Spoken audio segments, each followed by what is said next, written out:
ఇల్లు పట్టిన భూతం. ఒక ఊళ్ళో మల్లయ్య అనే గాజుల వర్తకుడు ఉండేవాడు. అతను ఊరి చివరన పెద్ద స్థలంలో చిన్న పూరిల్లు కట్టుకొని అందులో తన భార్యాబిడ్డలతో కాపురం ఉండేవాడు. ఈ స్థలము ఇల్లు కాక గాజుల మల్లయ్యకు ఒక ఆవు, ఒక దూడ, కోళ్ళు ఉండేవి.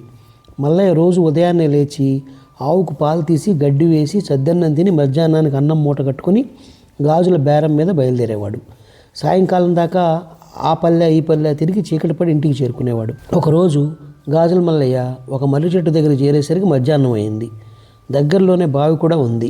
మల్లయ్య తన మలారం చెట్టు కింద దింపుకొని చెంబుతో నీళ్లు తెచ్చుకొని తన అన్నం మూట విప్పి తన్నంత తిని మిగతాది ఏ కుక్కలో తినేస్తాయి కదా అని చెట్టు కిందనే వదిలేసి మలారం భుజానికి ఎత్తుకుని ముందుకు సాగిపోయాడు.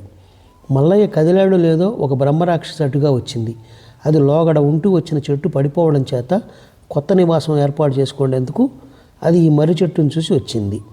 దానికి గాజుల మల్లయ్య వదిలిపెట్టిన అన్నం కనిపించింది. బాగా ఆకలిగా ఉండడానేమో అది ఆ అన్నము పచ్చళ్ళు ఆవురావరమంటూ తినేసింది. అంతవరకు బ్రహ్మరాక్షసి వచ్చి పచ్చి మాంసము పచ్చి నెత్తురు తప్ప రుచి చూడలేదు. ఇప్పుడు దానికి మనుషులు తినే ఆహారం ఎంత రుచిగా ఉంటుందో తెలియవచ్చింది. ఇలాంటి తిండే తింటూ మనిషిలాగా బతకాలన్న కోరిక దానికి కలిగిందనమాట. గాజుల మల్లయ్య కోసం ఎదురు చూస్తూ అది అక్కడే ఉండిపోయింది. ఆ రోజుకు బేరం ముగించుకొని మల్లయ్య ఆ దారినే తిరిగి వస్తూ మర్రి చెట్టు దగ్గర మలారం దించి బావి దగ్గర మంచినీళ్ళు తాగుతూ ఉండగా ఎవరో ఆడకూతురు ఏడుస్తున్న ధ్వని వినిపించింది.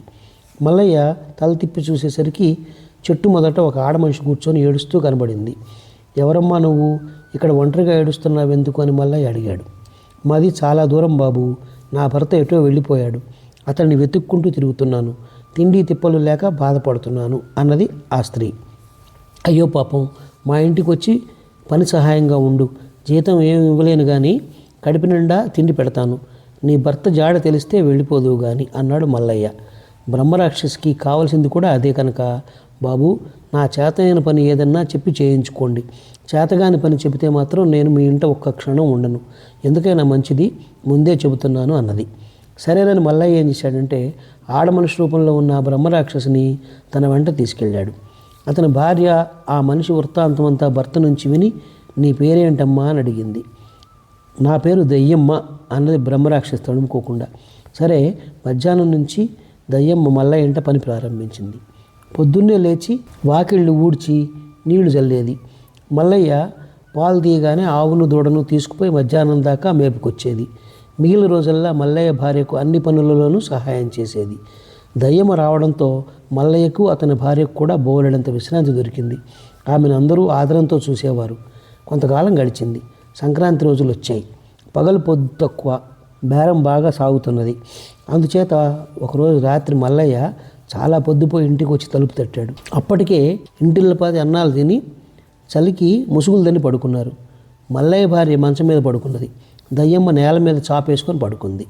మల్లయ్య భార్య ముసుగులో నుంచి బయటికి రావడం ఇష్టం లేక ఆయన వచ్చినట్టుంది, కాస్త తలుపు తీయి దయ్యమ్మ అన్నది. దయ్యమ్మ ఒక్క మూలిగి చాప మీద పడుకొని ఉండే చెయ్యి పొడుగు చాచి తలుపు గడియ తీసింది. ఇది కాస్త మల్లయ్య భార్య కంటపడింది. ఆమె పై ప్రాణాలు పైనే పోయినంత పని అయిపోయింది. ఆమె తన భయాన్ని ఎలాగోలాగా అణుచుకొని మర్నాటి ఉదయం రాత్రి జరిగిన విడ్డూరం గురించి తన భర్తతో చెప్పేసి ఇది మనిషి కాదు, దాని పేరే విడ్డూరం, దయ్యమ్మ అని ఎవరన్నా పేరు పెట్టుకుంటారా అంది. మల్లయ్య తన భార్య మాటలు మొదట నమ్మలేదు. ఏదో భ్రమ కానీ కల కానీ అయి ఉంటుంది అనుకున్నాడు. కానీ తనకు కూడా లోపల అనుమానంగానే ఉన్నది. తాను లోపలికి వచ్చేసరికి దయ్యమ్మ చాప మీద పడుకోనుంది. తలుపు గడియ తీసి వెళ్ళి పడుకోవడానికి తగిన వ్యవధి లేదు. దయ్యమ్మ మనిషి అయినా కాకపోయినా తన భార్య భయపడుతున్నది కనుక ఆమెను పంపేయాలనే మల్లన్న నిశ్చయించుకున్నాడు. కానీ అకారణంగా వెళ్ళిపోమంటే మర్యాదగా ఉండదు. చేతగాని పని చెబితే పోతానని దయ్యమ్మ మొదటనే చెప్పింది. అందుచేత ఆమెను పంపడానికి మల్లయ్య ఒక ఎత్తేశాడు. ఆయన దయ్యమ్మతో, చూడు దయ్యమ్మ, మన ఇంటి చుట్టూ బోలెడంత ఆవరణ ఉన్నది, ఇందులో ఎన్నో చెట్లు వేసుకోవచ్చు, అయితే ముందుగా నిలువెత్తు ప్రహరీ గోడ కట్టాలి, కాస్త ఆ పని చూడు అన్నాడు. దయ్యమ్మ అంత పని తన వల్ల కాదనకుండా సరేనని తానే మట్టి తవ్వి ఇటుకలు చేసి కాల్చి ఒంటరిగా ఆవరణ చుట్టూ ఎత్తైన ప్రహరీ గోడ కట్టేసింది. ఆ తర్వాత ఎక్కడెక్కడి నుంచో పెద్ద పెద్ద చెట్లు తెచ్చి ఆవరణంతా పాతి తోట తయారు చేసేసింది. దెయ్యమ్మ మామూలు మనిషి కాదని మల్లయ్యకు రూఢీ కావడమే కాకుండా ఊళ్ళో వాళ్ళందరికీ కూడా తెలిసిపోయింది. ఈ దెయ్యమ్మని ఎలా వదిలించుకోవాలో మల్లయ్యకు పాలుపోలేదు. దెయ్యమ్మ ఎవరికి ఏ అపకారము చేయడం లేదు నిజమే, కానీ అటువంటి మనిషి ఇంట ఉండడం ఎంత ప్రమాదం.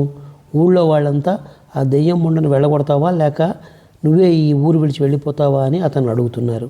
మల్లయ్య ఇంటి చుట్టూ అస్తమానం జనం మూగుతున్నారు. ధైర్యం గల వాళ్ళు దెయ్యమ్మను చుట్టానికి లోపలికి కూడా వస్తున్నారు.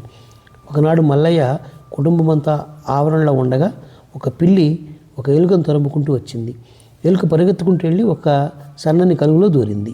ఇదంతా చూస్తున్న మల్లయ్య కొడుకు పసివాడు దయ్యమ్మ ఆ ఎలుకను తీసుకురా అని అడిగాడు. ఏం నాకు చేత కాదనుకున్నావా అంటూ దయ్యమ్మ అందరూ చూస్తుండగానే ఎలుకంత చిన్నదైపోయి కలుగులోకి దూరింది. ఇదే సమయం అనుకుని మల్లయ్య గంపెడు మట్టి తెచ్చి ఆ కలుగును పూడ్చేశాడు. అంతే. ఆ తర్వాత దయ్యమ్మ మాయమైపోయింది. ఎవరూ చూడలేదు.